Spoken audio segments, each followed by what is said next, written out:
Hello, dear friend. I hope you're fine wherever you are. We live in a society where change is the reality. Things are changing very fast. And one best example is technology.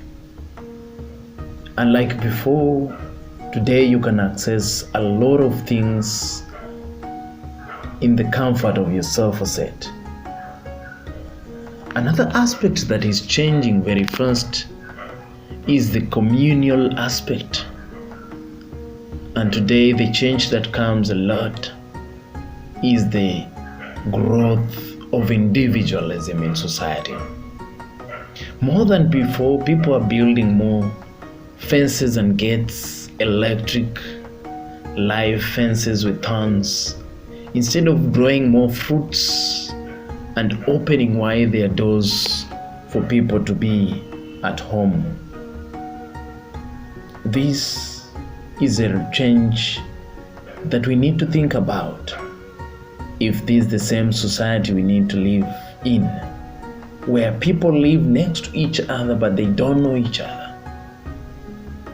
Rather, they are on their own world.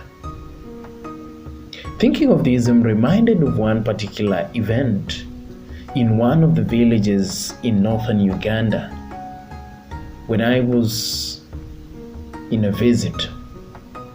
During this particular function and occasion, children were given food in different plates.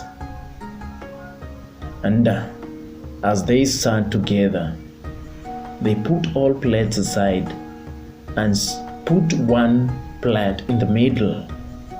They ate from that plate until when it was over, and they kept changing until all the other plates were finished. This equally reminds me of this story about an anthropologist who was studying the habits and customs of African children in one of the villages in Africa.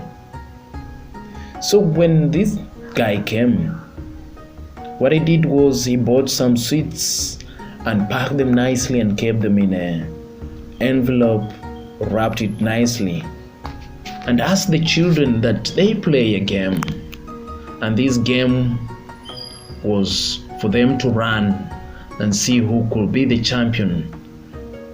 So he had to keep these sweets or gifts in a distant place, almost 100 meters away, and asked the children to line up in one spot, then begin their race.